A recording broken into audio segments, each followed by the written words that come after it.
Good evening, I'm Hanomansing. Tonight, Western Ukraine, once a safe haven from war, now under Russian attack. A deadly attack on a Ukrainian base used to train foreign fighters right on NATO's doorstep. And inside a capital surrounded. What will it take for you to hold off Russia? I don't believe the Russians take the Kyiv. The mayor of Kyiv on the fight for his city, how residents are faring, and a message for Canada. Canadians start traveling again in big numbers. We're just ready to move on, travel, and get back to it. But your summer trip will likely cost much more. And Canadian director Domee Shi on her new boundary-breaking Disney movie, Turning Red. We're telling a very universal story with a very culturally specific, paintbrush. The coming-of-age story that puts Toronto center stage. This is The National. Lviv, Ukraine is supposed to be a gateway out of war, a place where hope begins, where air raid sirens are less frequent, the specter of large-scale attacks more distant, but no longer. Russian missiles rain down on a single target in Ukraine, bringing death and devastation on a level rarely seen in this war and never this far west. Russian forces are mainly operating in the north, east, and south of Ukraine, but the strike on a key military facility west of Lviv and near the Polish border is a reminder Russia can strike deep inside the country and take the war directly to places people were counting on to be safer. Chris Brown shows us the impact of the strike and how the choice of target underscores a message from the Kremlin. In the pre-dawn hours, just 20 kilometers from the border with NATO member Poland, at least 30 Russian missiles targeted the military barracks at Yavoriv.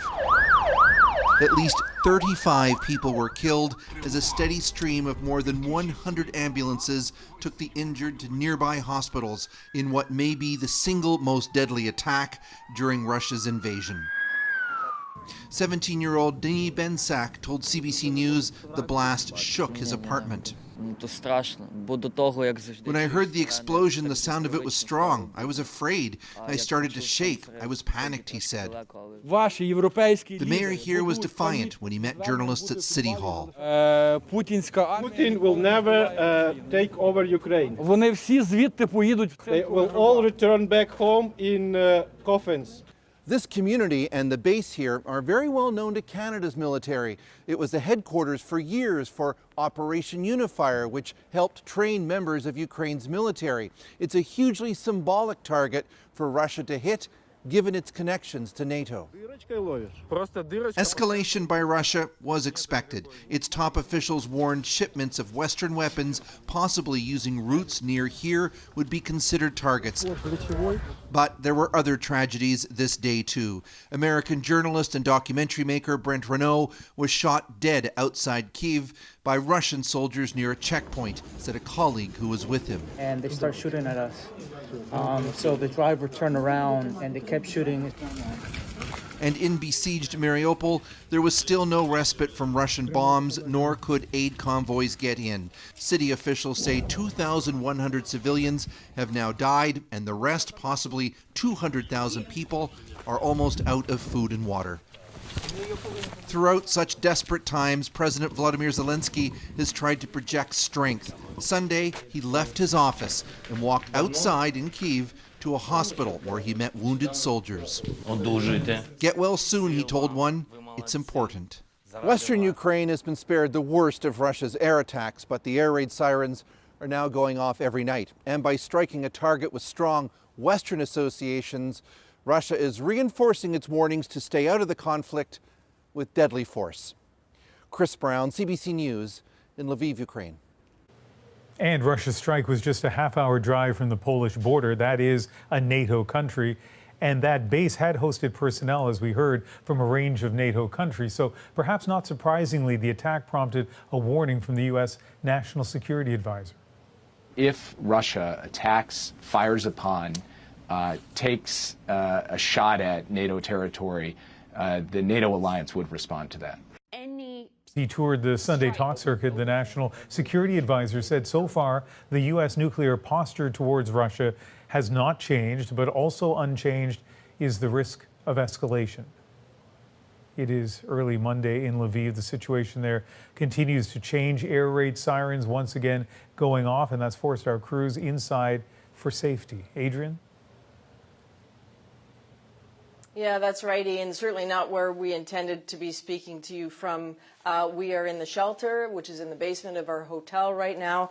It's just what happens. When the sirens go, it has become a nightly occurrence here in Lviv. You just have to move. You just can't stay up on the roof. And I have to tell you that the mood has shifted in this city considerably, really, because the threat of the war widening within Ukraine has sent a signal to many people living here that really no safe haven is certain. Not the first time in this war, air raid sirens pierced the still of Lviv's nights and days. But the pace of them is new, the push to seek safety in shelters more determined. And the screaming ambulances arriving for hours from the battered base near the Polish border, that's the reminder the whole country is in Vladimir Putin's sights. And that explains this: lineups to register for gun licenses. And then a few blocks over, lineups to buy the firearms and the ammunition, all quickly carried away. The men we spoke with had been seemingly holding out, can't anymore. We don't want to, to do this. We are peaceful people, but again, if it's needed, we are going to protect ourselves. It's not a great feeling, but what should we do? What you're doing, I suppose. We are here to protect ourselves, so we will stand. In the face of all the threats, people here make a point of singing the national anthem whenever they can, desperate to hold on even though not all are ready to fight. Beautiful Lviv, a World Heritage Site, is now beyond full.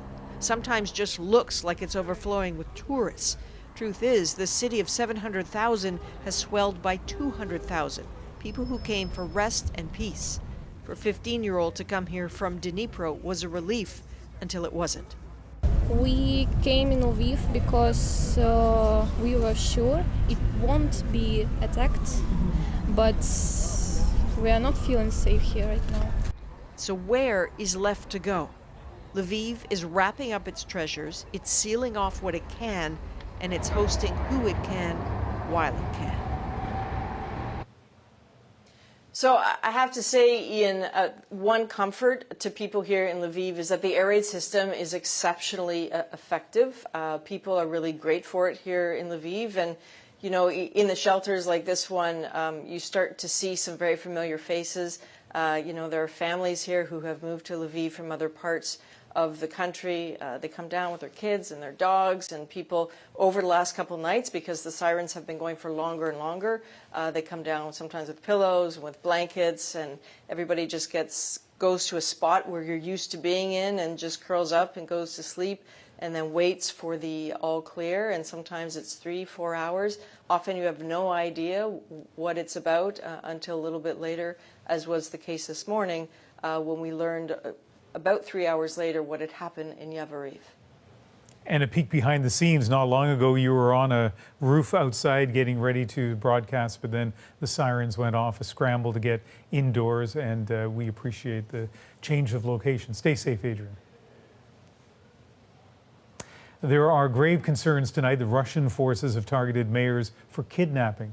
The government says that these security camera images show uniformed Russians capturing the mayor of Melitopol, a city of about 150,000 in the country's southeast. Protesters there were heard chanting, "Bring back the mayor." Today, Ukraine's foreign minister accused the Russians of abducting the mayor of Dnipro, a smaller city also in the southeast. The minister tweeted, "Getting zero local support, invaders turn to terror." Ordinary Russians are increasingly feeling the pain of economic sanctions. Bank machines with no cash, goods and services getting more expensive, all as Western companies pull out, including the fast food giant whose arrival in Moscow 3 decades ago seemed to symbolize a new future for Russia, one that is now slipping away. Briar Stewart reports from Riga, Latvia tonight. For more than 30 years, this Moscow McDonald's has been serving up the standard fast food fare that's available all around the world. But Monday, Russia's Golden Arches will be closed. So customers piled in this weekend. We really want to eat it now a lot. With 850 McDonald's across the country, shuttering the chain is significant but also symbolic. They started lining up this morning at 4 o'clock. When the first McDonald's restaurant opened in Russia in 1990, it was seen as a step away from the Iron Curtain. Now, the opposite. This couple stood in line with thousands of others back then on opening day. It's very upsetting, she says. We're falling back 30 years. And the changes just aren't restricted to the economy. In the past 2 weeks, thousands of protesters have been detained and could receive years in jail under new laws. A stark contrast to what's happening next door in Latvia, where an around-the-clock protest is set up across from the Russian embassy. Roman Chikurnov came to Riga 2 weeks ago after leaving Russia because he's against what the country's military is doing. It considers the aggression justified, he says. I can't be with these people right now because it's disgusting. More than 30 foreign companies have already withdrawn or suspended their business in Russia, but support for what Putin calls the country's special military operation remains high. Sooner or later would have happened anyway, this woman says. We're on the side of our country. And for those deemed to be against Russia, there can be retribution. The government is talking about seizing the assets of foreign companies. Twitter and Facebook have already been blocked, and on Monday, Instagram will be offline too. Briar Stewart, CBC News, Riga. Let's turn to the U.S. now. Today we heard new intelligence about what Russia may be planning next. And while no American troops are officially involved on the ground, there are some individuals, former soldiers, who have signed up to fight. It's a pattern we've seen repeated a lot. Katie Simpson spoke to one of them. Nestled among the flowers in front of the Ukrainian embassy are posters with QR codes. Give it a scan and you'll get the paperwork to apply to fight alongside the Ukrainian army. Thousands of volunteers have done it, including these two veterans. When you start killing women and children, that does not sit right with me. Dennis Diaz served in Iraq, and his application has been approved. He's already packed his bulletproof vest, knives, and a helmet, and will fly out at the end of the month. Are you scared you might die there or get hurt? That comes with the job. I know even if I were to die in combat, that's a small price to pay for the overall picture. The White House fears Russia's deadly invasion is about to enter a brutal new phase. They're right now accusing the United States and the Ukrainians of potentially using chemical or biological weapons, which is a tell. It's a tell that they themselves may be preparing to do so and then trying to pin the blame on someone else. An escalation would be met with a severe price, warns the White House. But for now, the U.S. and NATO posture is not changing. Troops will not enter Ukraine as the alliance sticks with weapons, aid, and sanctions instead. We expect deep recession in Russia. At this crucial moment, the U.S. says Putin cannot be bailed out by his allies, a message to be delivered in person to the Chinese during high-level talks Monday. We will not stand by and allow any country to compensate Russia for its losses from the economic sanctions. Russia has reportedly asked China for military and financial support. If Beijing says yes, there would be new, clear lines drawn in this global battle. The U.S. fears Moscow will be thrown a lifeline and will directly tell China there will be consequences if that happens. Katie Simpson, CBC News, Washington. Let's turn now to COVID and news that former U.S. President Barack Obama has tested positive. On Twitter today, Obama said he's had a scratchy throat for a couple of days, but am otherwise feeling fine. He said his wife, Michelle, tested negative. He urged people not yet vaccinated to get the shot. And with the COVID situation here in Canada more stable, demand for travel is surging. March break starts tomorrow in some provinces, And thousands are planning to get away, many for the first time in years, but they have to navigate the COVID rules. And as Farah Morali explains, travelers could face more challenges through the summer. A stormy day outside Toronto's Pearson Airport. Inside, many looking to escape to warmer climates. We're going to Orlando today. Disney World? Yes. Some are taking their first trip since COVID started. So we also have a family in Orlando too. So we haven't seen them since COVID, so we're looking forward to so many reasons. But there's still plenty of pandemic rules, like testing, masking, and navigating the regulations of different countries. That didn't faze many here. How are you feeling about traveling? We need it. After a long time, yeah, we need it. Yes. If we got a test, we got a test, and we don't have to do a PCR. It's just an antigen, so it's slowly getting easier to travel. Still, some avid travelers, like this father, worry about testing and say they won't be traveling yet. Like a positive test would just be disastrous. I mean, what do you do? Like, you're not going to get through the next leg of the journey. While navigating COVID rules is too much of a hurdle for some travelers now, there's another potential challenge on the horizon. The prices of jet fuel have spiked in recent weeks. It's one of the biggest expenses airlines face. Experts say there's only one way to recoup that cost. So they have to pass that cost on to the consumers. Some say fare increases are inevitable. So we're already seeing about a 25% increase in pricing for the summer. So if we start adding on some more fuel surcharges into the summer, I think it's the summer that's going to get very expensive. Air Canada and WestJet told CBC News they have no immediate plans to add a new fuel surcharge. You know, we're just ready to move on, travel, and get back to it.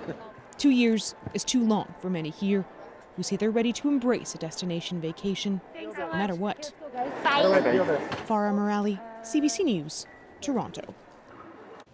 A cautionary tale tonight about refunds and reading the fine print before booking your next adventure. This case involves one of Canada's most popular ski resorts and one man's odyssey to try to get his money back, including contacting our Go Public team.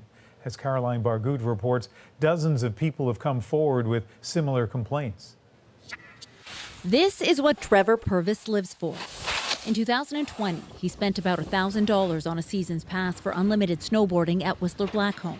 Days into his season, he crashed into a tree and broke his femur. I remember kind of coming to and being a little disoriented. And my first thought was, I'm probably not going to do much more riding today. He was right. The final staircase. Purvis needed surgery and months of healing to repair the damage. But he knew he could try to recoup some of the money he lost on the snowboard pass. Vail Resorts, the American owner of Whistler Blackcomb, gives its customers a free-of-charge refund policy called Epic Coverage. According to their terms and conditions, Purvis qualified for a partial refund, but he soon hit another wall. The company Vail contracted to handle the incoming claims. He kind of felt like I was talking to a robot. You know, you're just getting these automated responses that are like, you know, yeah, your claim is in line. And I realized halfway through this process that this is the kind of company that they were, like that I wasn't going to get anywhere. Purvis is not alone. Numerous people have written to Go Public recounting Epic Coverage headaches, many of them seeking refunds for the resort's COVID-19 closure last year, to no avail. That's because COVID closures aren't covered by the policy outright. A Vail spokesperson told Go Public refund eligibility depends on the type of Epic Coverage customers got, information that was buried in the fine print. And it's a problem across the board. This Toronto lawyer says companies should make policy conditions obvious to avoid surprises. I feel for the public because these are very difficult to understand. There's lots of litigation that comes out of insurance policies. After Go Public contacted Vail, Purvis was told he'll get some of his money back. Despite the year-long fight, he says he'll be a Vail customer for seasons to come. Unfortunately, they have the mountain that I want to be on. Caroline Bargout, CBC News, Winnipeg. We're going to take you back to Ukraine. People there now bracing for Russia's advance on the capital, but the city's mayor is standing firm. I don't believe the Russians take the Kyiv. Coming up, Adrienne speaks with the former world heavyweight champion about Ukraine's resolve against the Russian invasion. Plus, the Olympic cauldron in Beijing now extinguished. Despite COVID concerns, Canadians win big at the Paralympic Games. And it's gonna be me. A new Pixar movie puts Toronto front and center. Especially for Torontonians. I mean, you'll know the streets, and it makes you proud. Andrew speaks with the stars and Canadian director about breaking new ground. OMG!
After 9 days of competition, the 2022 Paralympic Games have come to a close in Beijing.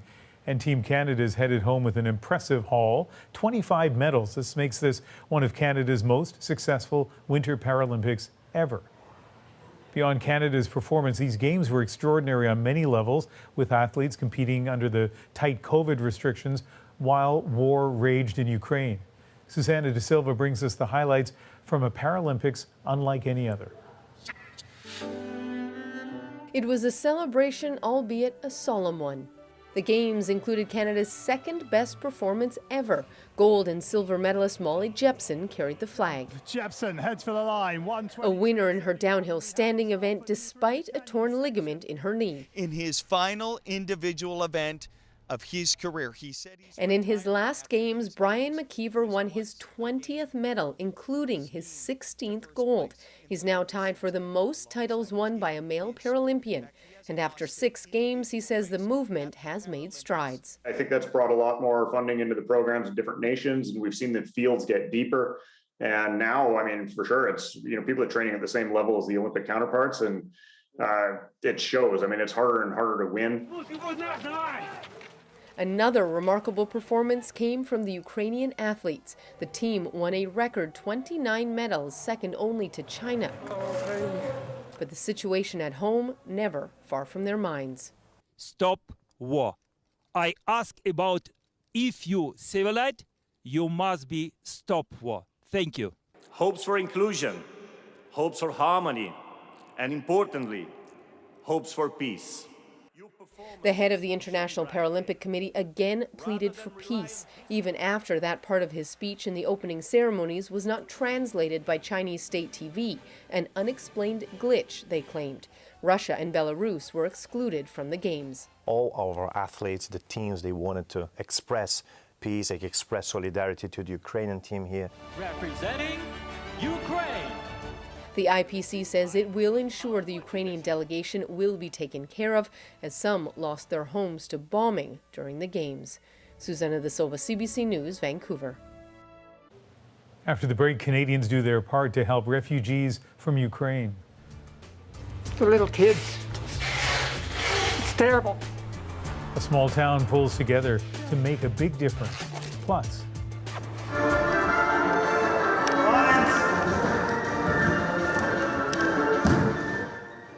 Ukrainian Canadian artists take steps to preserve their culture. Stay with us.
Welcome back to Lviv, Ukraine. And as you can see, this is a city sheltering again tonight after the air raid sirens continue to go off. We are here in the basement of our hotel to be safe. This city hasn't seen fighting like others to the east, especially the capital, Kyiv. This weekend, I spoke with Kyiv's mayor about the extraordinary responsibility he has to keep people safe and to keep himself safe as well, knowing he's in Russia's sights. Mayor Vitali Klitschko is a former heavyweight boxing champion. Far from clear he'll win this fight. He and his brother helping protect a capital where almost 50% of the population has fled. Those left behind effectively trapped, surrounded, as Russian forces crush communities on the roads into Kyiv. What is worse for you, trying to go to sleep or then waking up? If already 2 weeks long, I wake up with some wish, nightmare. But I wake up and see its hard reality. The city is almost empty, no people on the street, the block post, the people with weapons, everybody with military uniform. People spend weeks underground in bunkers. Right now it's difficult because the infrastructure is blocked. It's all connection with another region. It's not so well, and that's why it's delivering of gas, gasoline, delivering of product is right now working not so well, and that's why right now it's a pretty busy time.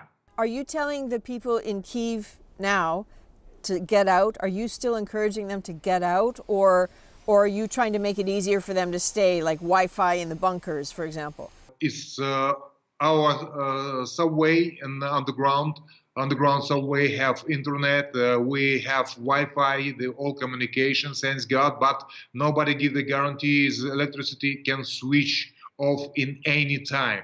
And that's why it will be humanitarian catastrophe if electricity not there. It's no water, no heating, no connection. What will it take for you to hold off Russia? If you're saying that they're that close to Kyiv, it sounds like you're talking hours or days. It doesn't sound like you're talking weeks.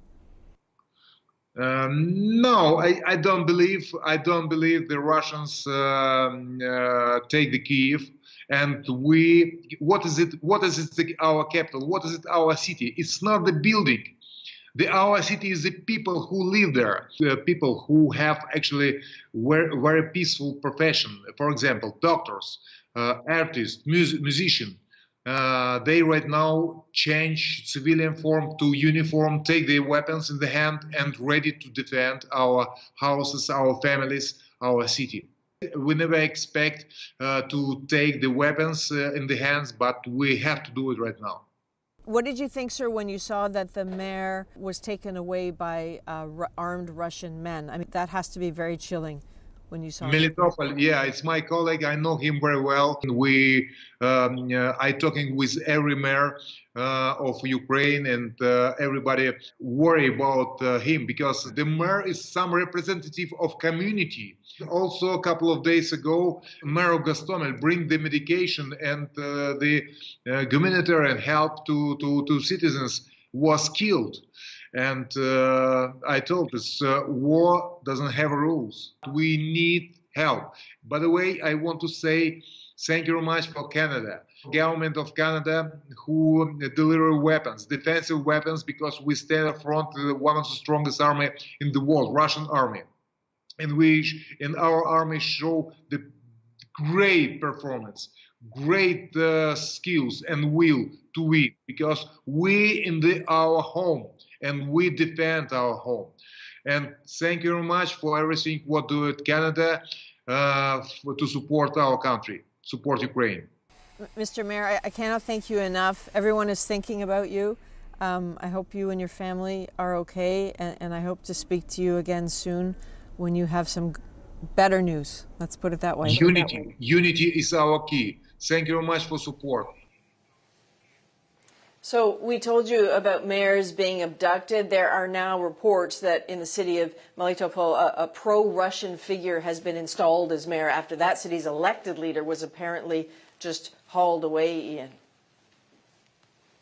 Reporting tonight from the basement of her hotel as air raid sirens go off in Lviv. Back here in Canada, the community of Goderich, Ontario, is supporting victims of the Russian advance. The Ukrainian woman who's led the effort says it's made her feel more at home there than ever. Nick Purdon brings us a snapshot of small-town generosity.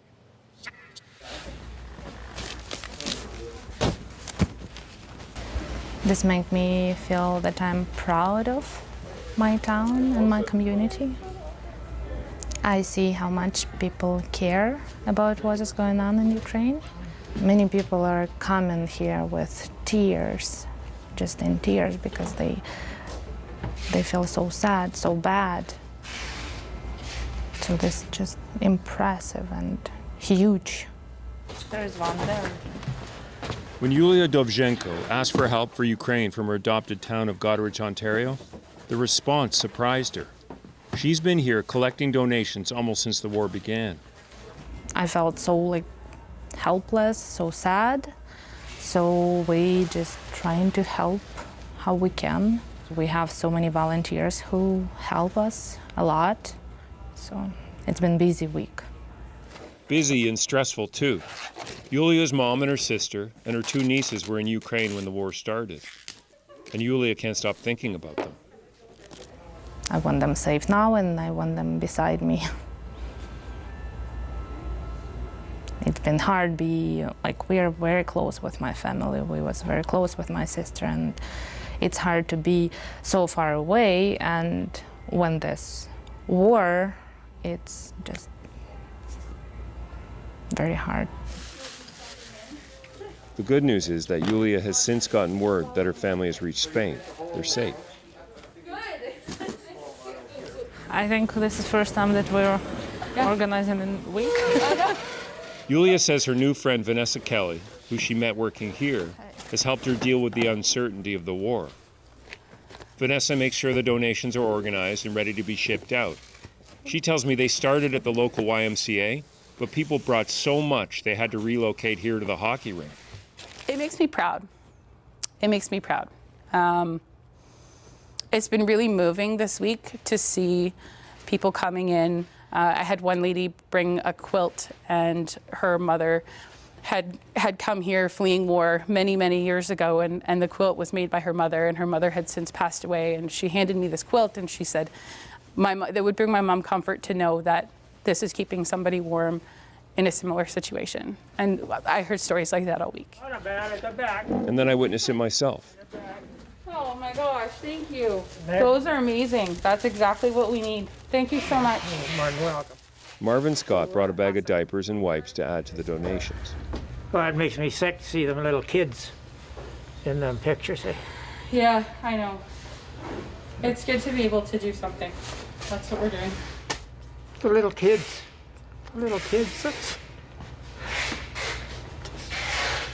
It's terrible. Terrible.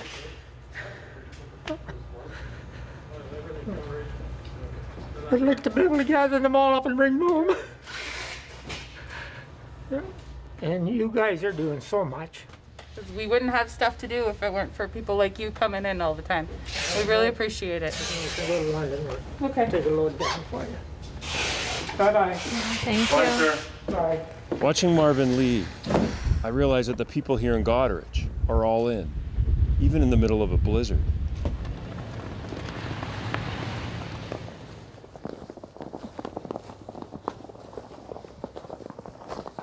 The next day I meet Danielle McKay. She was the first person to answer when the call went out to find places for refugees to live. So the first thing we have to do is we need to get rid of that garage door so we can make this weather tight. Danielle kept her son Preston out of school so he can help her fix up their cabin. I'm so proud of you for helping me. Yeah. I told him exactly what's happening. There's a war over there. People have lost their homes. People have lost everything. And sorry, we need to just we need to pick people up when they're down, and we do what we can. You don't have to have a lot, you just have to have something. Danielle has already spent a few $1,000s of her own money getting things ready. Why did you decide to open up your place to help? My grandparents immigrated from the Ukraine, so Ukraine has always had a piece of my heart. My grandma was like my best friend growing up. She's the one that taught me how to cook in Ukrainian. She's the one that taught me how to be a strong woman and how to give to others, that no matter what the cost is. She always believed if somebody's hungry, you feed them, and that's just the way of it. So I'm going to honor her memory, and I'm going to do that. Danielle says she hasn't been told exactly when people will start to arrive, but she vows she'll be ready. Organizing part. After 7? Okay, baby food, snacks, body shop. Okay, here. Back at the hockey rink, Yulia is still working. She hasn't stopped. Already 3 trucks have been filled and sent off, and that, she explains, means more than ever. She feels at home in Goderich. I think my relationship with town will change. Now more people know about me, and I know much more people. The volunteers team, we just become friends.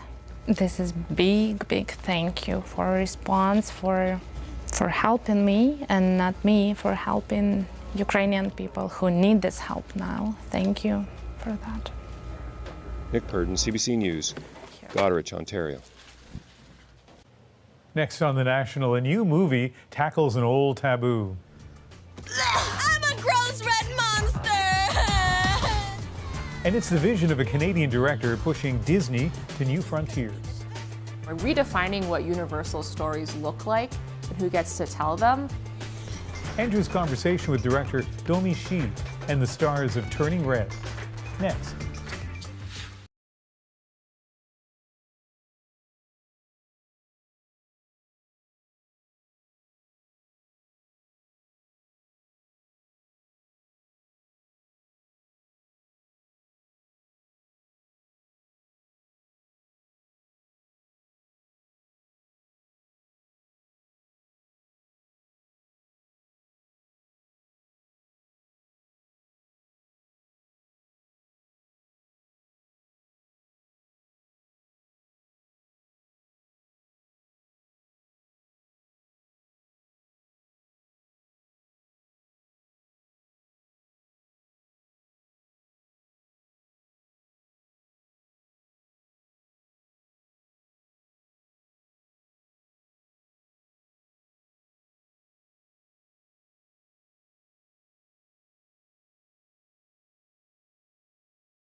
My whole life I've been perfect little May May.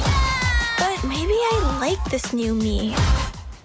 A scene from Pixar's new hit film, Turning Red, a coming-of-age comedy about a young Chinese-Canadian girl from Toronto who turns into a giant red panda when her emotions get the better of her. Turning Red is getting rave reviews for its clever animation and warm humor. It's also Pixar's first feature-length film with an Asian lead. But that's not the only layer of representation its creators want people to see.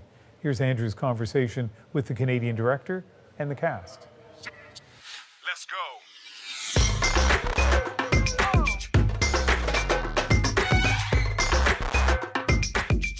The glitziest premiere for Turning Red may have been in Los Angeles, but it was the Canadian homecoming that counted most.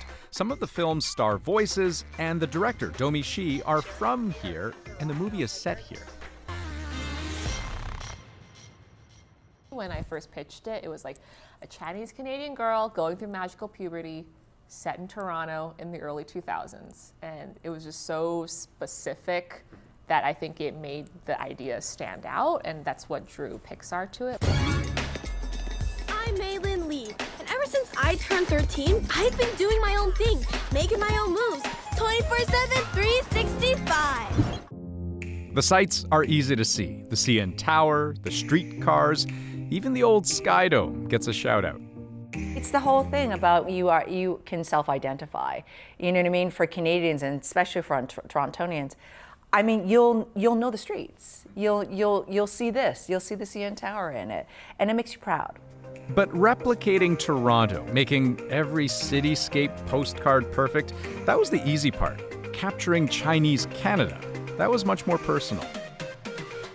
So there's that kind of sort of Canadian representation, right, in the film. Yeah. There's also Asian representation, Chinese representation. Yeah. And a lot of it is, I mean, you see it, Yeah. right, in the faces, you hear it in the language and the accents, you see it in the traditions. But I'm kind of curious, like if you really kind of dig down under the hood, so to speak, the layers of representation that you guys must have had to really put thought into, right? About how do we do this authentically? Yeah. And ways that, you know, maybe a layman wouldn't see or it wouldn't be obvious to them. Talk to me about that. Yeah, me and my parents are really grateful for Chinatown because that was like the only kind of slice of home that was around when we first immigrated. One of my favorite scenes in the movie is just near the beginning where May and her mom are just like hanging out in the living room, making dumplings and watching Chinese soap operas on TV, and her dad's like stir frying up a storm in the background. I was so excited to kind of put this very slice of life moment into the movie. That just felt very typical from my background, but like not a lot of people know about. Like not a lot of people know that Chinese dads cook really well. Like they cook just as much as Chinese moms do.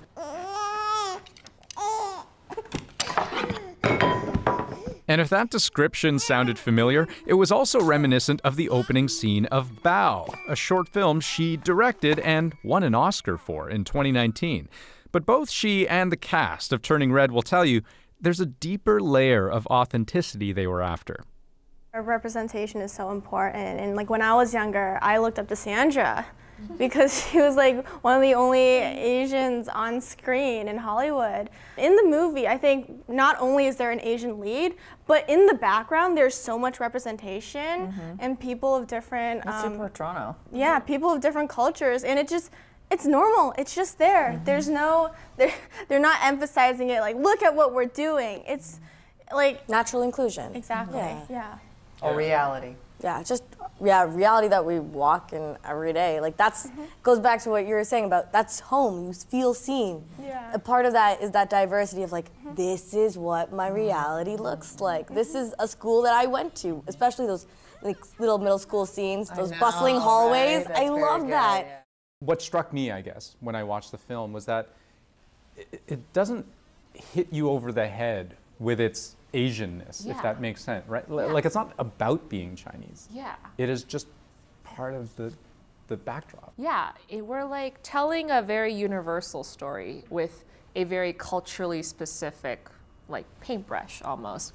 But really what I'm excited about is that like we're like as we're seeing all of these movies coming out, we're redefining what universal stories look like and who gets to tell them. And you're absolutely right. Like this story is not specifically about a girl being Chinese, but like it's telling this universal story about a girl just struggling with bodily changes, with her mom, with growing up. And so I can't help but wonder if your mother is going to watch the film and think, oh my gosh, was I like that?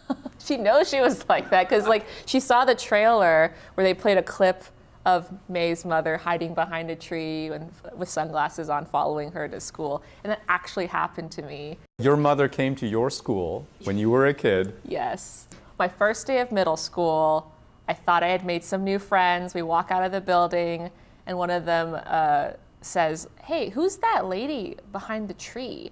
And I look up and it's my mom, like peeking out, and she wore sunglasses because she thought I wouldn't recognize her. And she was just worried about me. She was like checking in. Just making sure you're okay. Yeah, in that moment, I really like literally wanted to explode. So I had to put a girl going through that, like literally exploding in the movie.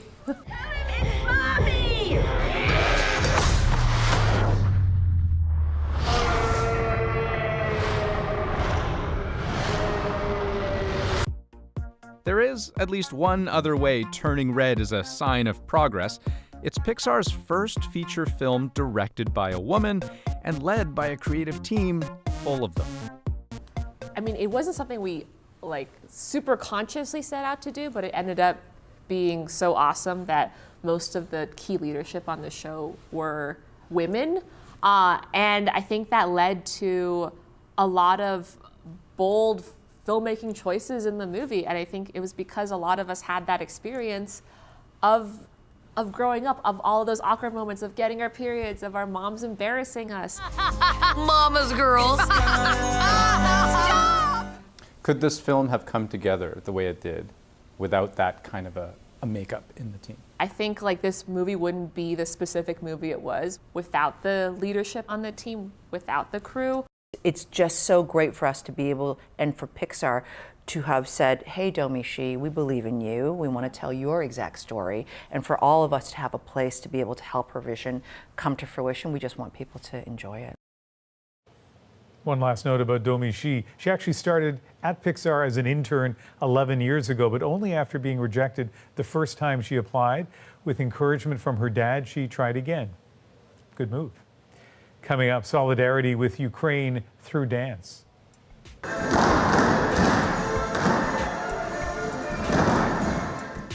The Calgary Troop reviving an ode to resilience in the face of war.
This is the Trezub Ukrainian Dance Society rehearsing at their studio in Calgary. Alberta is home to one of the largest Ukrainian diaspora communities in the world.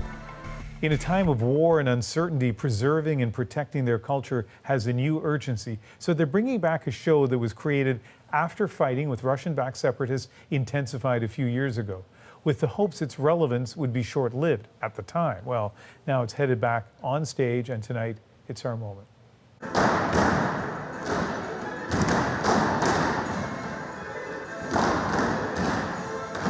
So I wrote our show Heroim Slava basically in an afternoon. I was inspired. It starts off as the demonstration and the celebration of a very beautiful culture, and it's completely interrupted by a war, and seeing the effects that it has on everyday people. The feeling hits home. It's about what's going on in Ukraine, and we just want to show what the Ukrainian people are currently going through. This is how we make sure that we are keeping our culture going here in Canada. It's hard to believe, and these dancers now have a passion that I think is not extinguishable.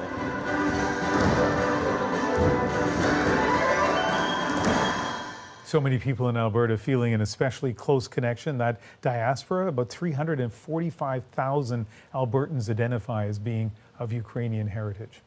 That is the National for March 13th. On behalf of Adrienne, good night.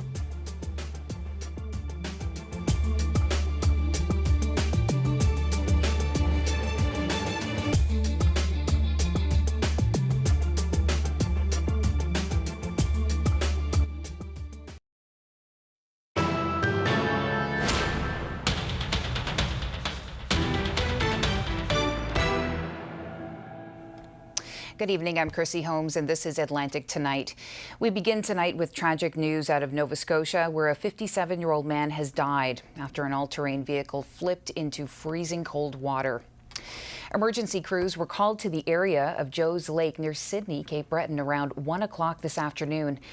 3 men had been driving ATVs along a frozen brook, and one of them fell into the water. Police say the man died at the scene. The other 2 men were not injured. A fisherman who is missing off the coast of Nova Scotia has been found.